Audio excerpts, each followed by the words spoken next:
time the Soviet Revolution came around, which would be at the latter part of the 1910s, after the First World War, the peasant class had actually established farms, of course, varying productivity. Some of the peasant farmers were very, very good at being farmers and produced a huge proportion of Russia's and the Ukraine's food.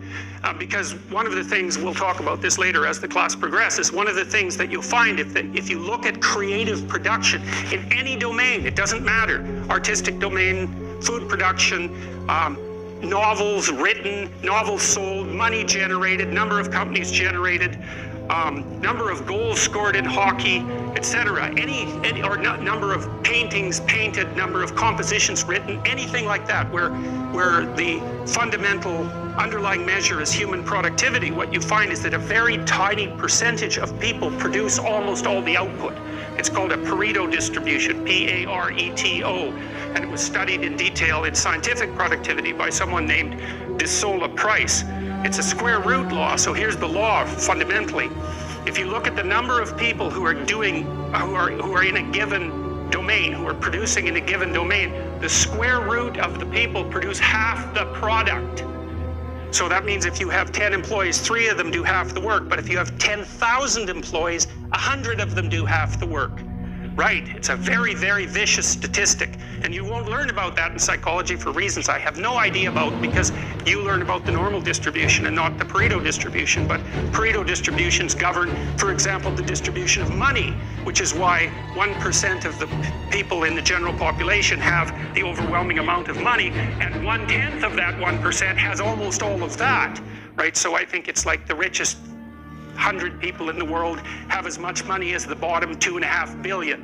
And you think, well, that's a terrible thing, and perhaps it is, but what you have to understand is that that law governs the distribution of creative production across all creative domains, right? It's something like a natural law, and we'll talk about that more, but imagine what happens when you play Monopoly. You've all played Monopoly. What happens when you play Monopoly? One person ends up with all the money, all right? Then you play another game of Monopoly. What happens? One person ends up with all the money. It's actually the inevitable consequence of multiple trades that are conducted randomly. So if you take 1,000 people and you get them to play a trading game, you each give them $100, say, or $10, and they have to trade with another person by flipping a coin. I win the coin toss, you give me $1, you win, I give you $1. If we all play that long enough, one person will end up with all the money and everyone else will end up with 0. So it's a deeply built feature of systems of creative production, and no one really knows what to do about it, because of course the danger is that all the resources get funneled to a tiny minority of people at the top, and a huge section of the population stacks up at 0. But to blame that on the oppressive nature of a given system is to radically underestimate the complexity of the problem.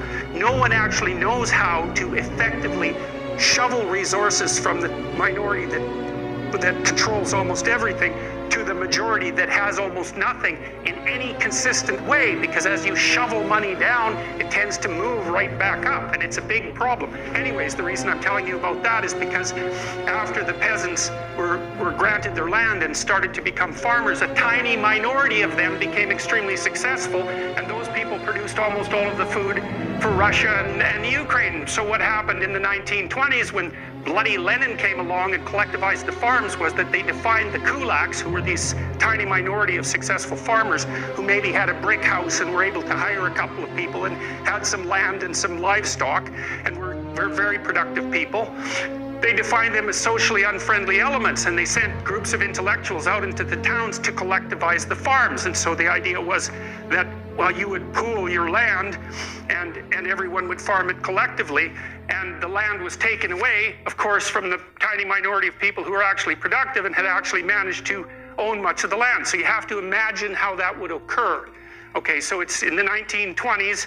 It's after World War I. Russia's in pretty bad shape. The villages are full of brutalized men who have post-traumatic stress disorder and lots of people who are not doing well at all. And the bloody intellectuals come into the town and they say, you know those successful farmers up the street that you've always been pretty jealous about in your useless manner? Well, they're actually pigs and demons who are stealing from you. So why don't you come out, we'll form a nice little mob and we'll take everything they've got.